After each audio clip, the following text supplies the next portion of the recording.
Okay, I'm Virginia Palacios. I'm the executive director of Commission Shift. I love the way this whole thing was organized. I think everything flows together really well. So I hope you all listen, write down questions along the way. You might want to have your cell phone because I have some good QR codes throughout the presentation. I'm a 9th generation Tejana and a 4th generation land and mineral owner from Webb County, Texas. My dad was probably one of the only board certified oil and gas attorneys in our region. And when the Eagleford Shale started to boom, he wrote the lease for our land. And he thought that he wrote a pretty tight lease. But one day I went out there with a well witness to look at what was going on. And the pit that was on site with the gas well they were drilling had bits of oil around it. And the guy assured me that there was nothing but water in that pit, but there was an oily sheen on top, and he couldn't answer why that was. And it turned out that that was not supposed to be happening on that site. And so I think some of the times things like that happen because operators are used to doing the same thing at every site, and they're not really paying close attention to what's in a lease.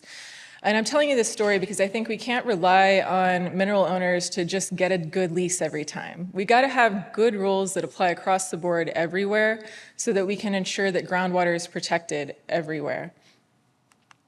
We're a nonprofit organization, nonpartisan. Our mission is to reform oil and gas oversight in Texas by building public support to hold the Railroad Commission accountable to its mission in a shifting energy landscape. The Railroad Commission has nothing to do with railroads. This is our state oil and gas agency. They oversee coal and uranium mining as well, pipeline safety, and gas utility service in the state. One of my first introductions to environmental issues related to oil and gas development was when I came back home for a summer internship. In Laredo, at the time, Eagleford Shale was booming, and it was a frenzy of activity. There were open-top dump trucks carrying oil and gas, liquid, solid, sludge waste, and they would get to the stoplight at the end of I-35 just before you get into Mexico, and the sludge would go spilling out the back of the truck. This was happening about every 2 weeks. Around the same time, we started to get calls from landowners with concerns. One guy was a bus driver. He had saved up a bunch of money and bought a little 10-acre ranchito so we could go hunting on the weekends. And one day he showed up to his ranch, and there was a flowback pit on his property that he was not expecting. And I think it's unfortunate, and I think we need to do better by landowners to let them know what is going to happen and to allow them to give informed consent for this kind of activity.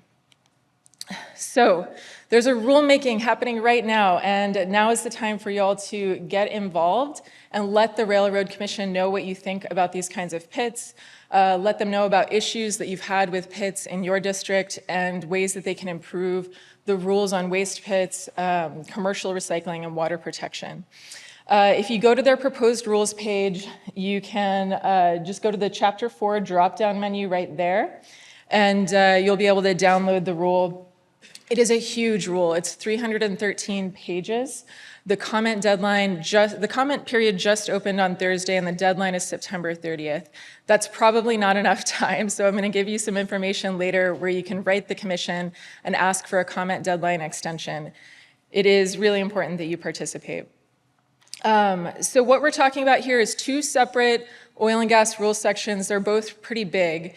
What has been in place at the Railroad Commission has been called Statewide Rule 8. That's been the traditional water protection rule, the waste pit rule, and that's now moving from Chapter 3 into Chapter 4, Subchapter A. So we're calling that Waste Pits Plus because it deals with things other than waste pits like waste transportation and surface water protection. Subchapter B is going to be where all the commercial recycling facility stuff is located, and I'll go into more detail on how this is organized later. So just to give you more of a sense of what we're talking about with these waste pits, this is an example of a commercial facility. This is the Blackhorn Environmental Facility in Jim Wells County. We started getting calls from people living next to this facility who were experiencing nausea and vomiting in the middle of the night because of the kinds of fumes that were coming from this facility. It turned out later on that there was no sampling going on for the materials that were being delivered to this facility, and that facility was taking hazardous waste that should have been going to a TCEQ regulated facility. This facility was taking waste that it was not permitted to accept. And so I just want to reiterate that your expertise matters. We need people like you and experts like you to weigh in on this rulemaking. The waste pit companies have been working with the Railroad Commission on this rule for the better part of 2 years behind closed doors. We found out about this last fall, and the Railroad Commission opened and published an informal draft of the rule for public comment for 30 days starting in October 2023. So we weighed in on it, but we need more groundwater experts to weigh in on this very, very important rulemaking. What you can do right now is email the rules coordinator, ask for an extension on that comment deadline so you have time to meaningfully look at this rulemaking. If you've had issues with waste pits in your area, I do recommend that you also ask for a public hearing. We asked for public hearings during the informal period in the fall, and they would not do in-district public hearings. They had a meeting in Austin, and then they had a webinar in the middle of the day on a Friday, and pretty much nobody who's been impacted by these waste pits was able to attend. And so let's just talk real quick about how the rule is organized. Like I said, it's 313 pages, so I want to make sure you all know how to navigate it. So there's 2 parts, subchapter A and subchapter B, and then to make things more confusing, within subchapter A, there's Schedule A and Schedule B pits. So subchapter A has all the pits that are pretty much just authorized by rule. Like you wouldn't have to go through a permitting or a hearing process at the Railroad Commission to be allowed to operate a pit like this. And simply put, Schedule B has all the produced water recycling pits in it, and Schedule A is kind of like everything else. What's in Schedule A is pretty much all the types of pits you would find on site at an oil and gas well. And just another visual on this, you can imagine all these well pads. Every well pad where oil and gas drilling is happening is going to have one of these authorized pits at it. And this is kind of what they look like. So the white stuff that you see there on the side of one of these pits is like chloride builds up. And then the darker stuff is going to have some more hydrocarbons in it. And then commercial pits, right? And so these are going to be much larger facilities accepting either solid or liquid waste that's handled at the surface. There are several different kinds. We have maps on our website of all the commercial waste pits that are registered in Texas, and you can go to that QR code for those maps. If you zoom in, you can see more detail and more kind of radiuses around those pits and other interesting features. So one of the really important things in this rulemaking that we want you all to weigh in on is the definition of commercial facilities.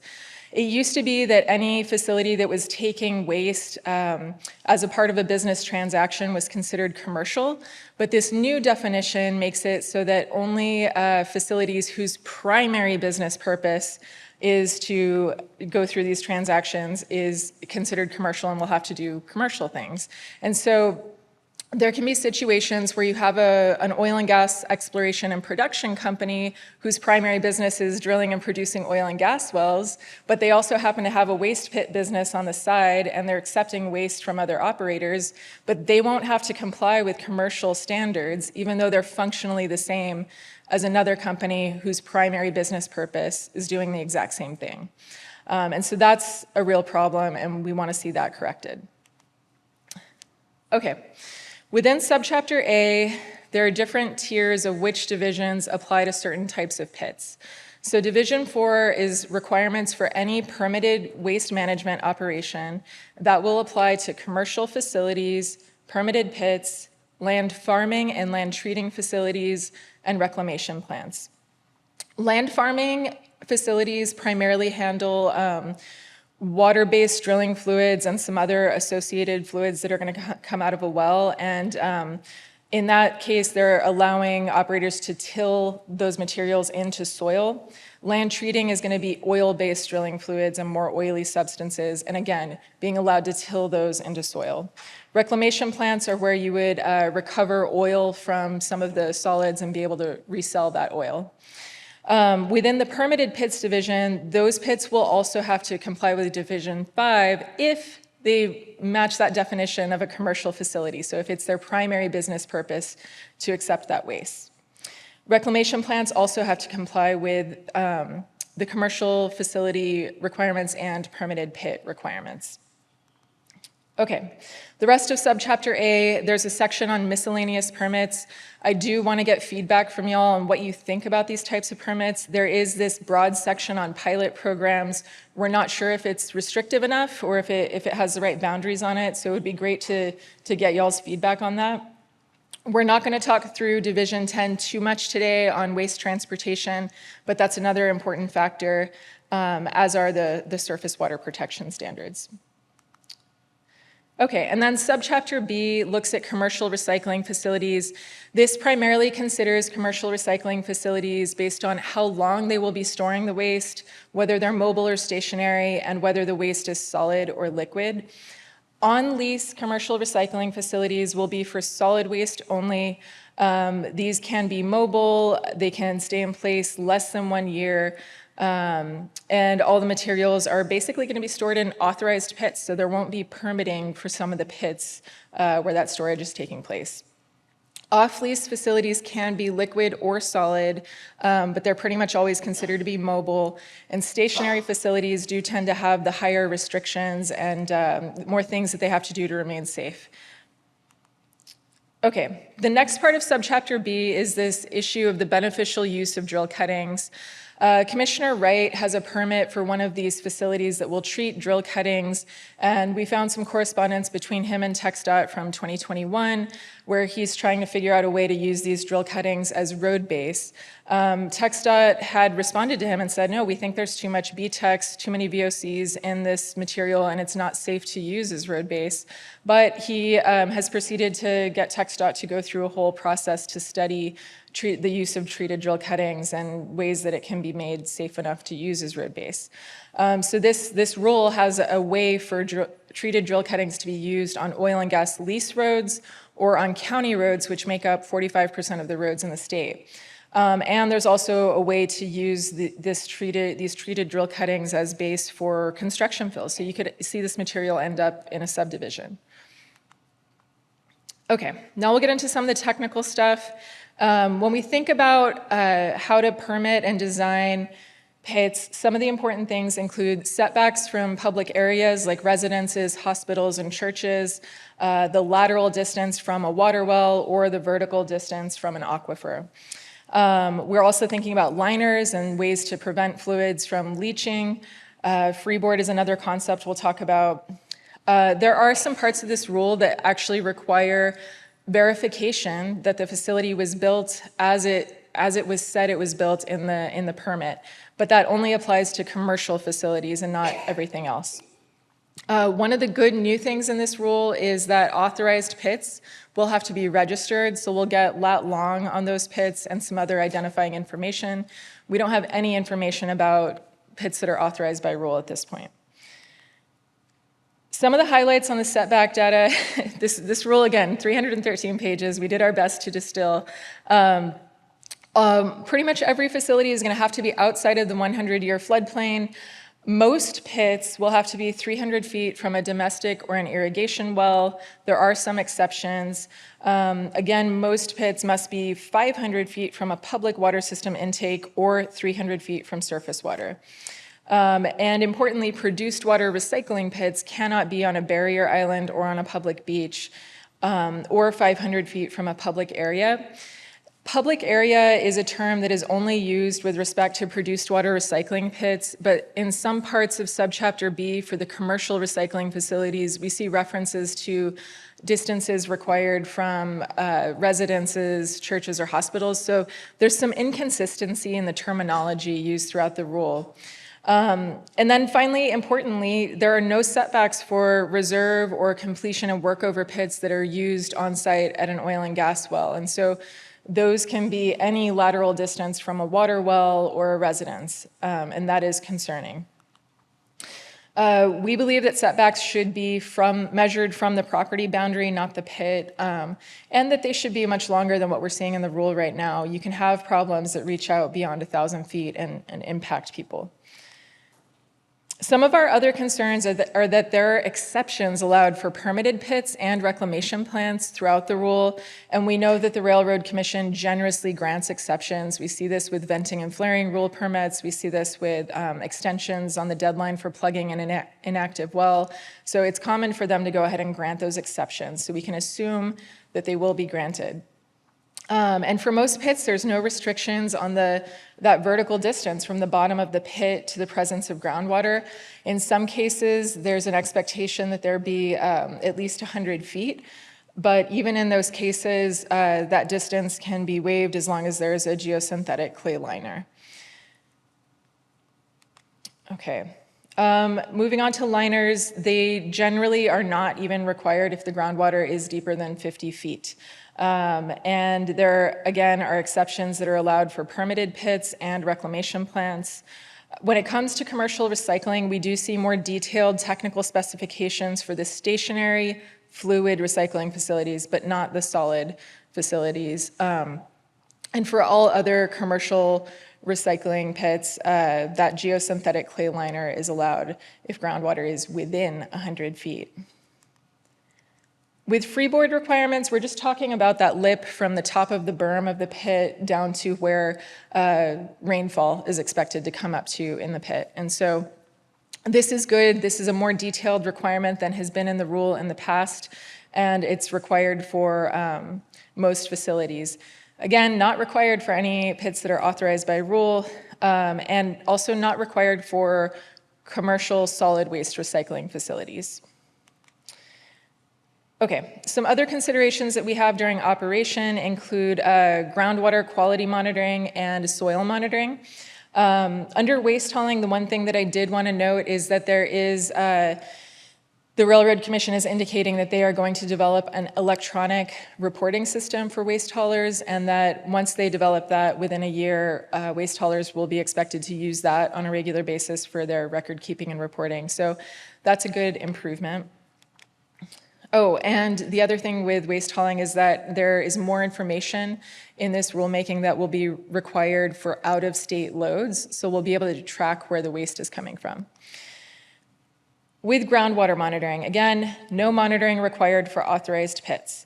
With produced water recycling pits, there are some groundwater monitoring requirements, but the parameters on this are so narrowly crafted that you could end up with what seems to be some really dangerous situations that fall outside those parameters. So there at the bottom, if you have groundwater at 1 foot and you have a double liner with leak detection, that would be allowed. You could also have groundwater at 1 foot, and it could be single lined, but only in place for 364 days, and you wouldn't need to do any groundwater monitoring. So these still seem like risky situations where we ought to be doing groundwater monitoring. The rest of the groundwater monitoring requirements for the different kinds of facilities really kind of come together as a patchwork. My best guess is that each company involved in this rulemaking kind of wanted something different there, and maybe they all kind of got it. There is some specific information required for permitted facilities to show that they have sought out information identifying the shallowest point of groundwater. But it's still discretionary to the Railroad Commission staff writing the permit about whether monitoring wells will be required. Under commercial recycling, there's not really strong requirements on solid waste in terms of identifying the shallowest point of groundwater.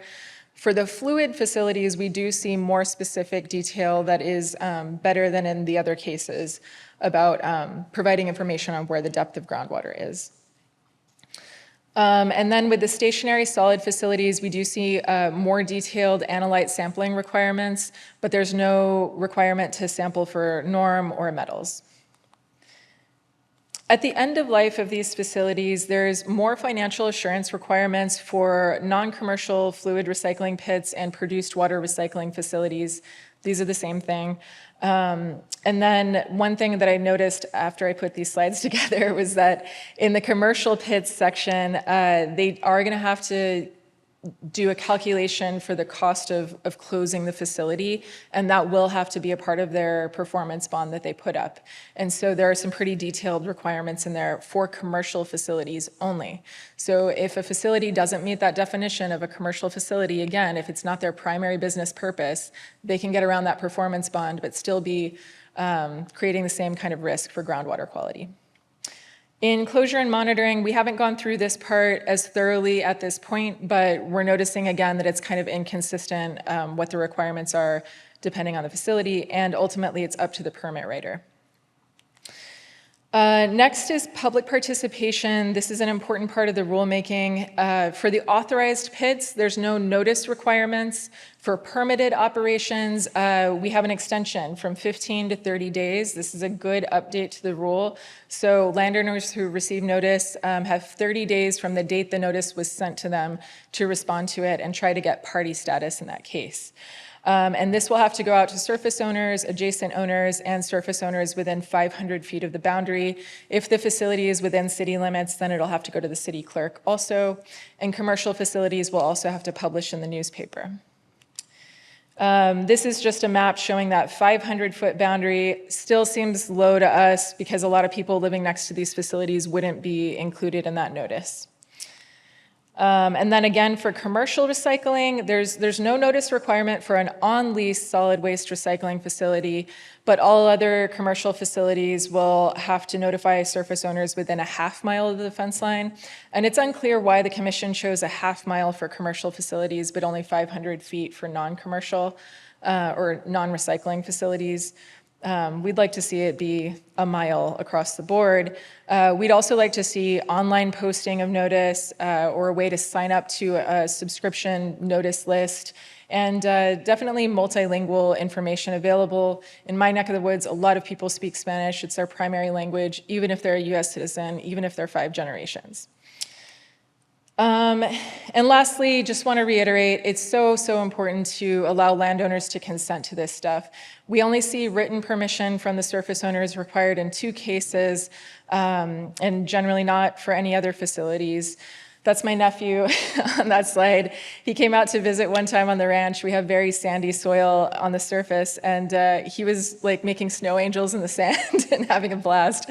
But some of these requirements for pit liners made me think about this, because you could get away without having a liner and just having a natural clay liner, even though there's no soil sampling required, in a situation where the bottom of your pit down to that 100-foot threshold is just sand. And so that could be a really dangerous situation. We don't want to see that. As a 9th generation Texan, I hope that our groundwater on the ranch is clean enough for the next generation, which is my nephew there. And so I want us to be making better decisions as a state and as a community. So what you can do, we're going to be hosting office hours every Thursday in September at 4 p.m. with Claire Krebs. We're consulting with her to help us write our comments. She's been working on this stuff since the informal draft period, and so is pretty knowledgeable. If you want to come to those and compare notes or share stories with us, and we can kind of get your concerns built into our comments, we can do that. And do remember to ask the Railroad Commission for a 90-day comment period. Please share this information with your network. You can request a meeting with Paul Dubois in technical permitting at the Railroad Commission. He's the contact listed on the proposed rules page. You can also sign up the day before to give public input at the Railroad Commission open meeting. And again, the comment deadline on this is September 30th at 5 p.m. There's my contact info if you want it, and that QR code will take you to a link for this presentation, a link to office hours, and some other good resources. We might have like 3 minutes for questions. Anyone have questions for Virginia? Okay, thank you so much.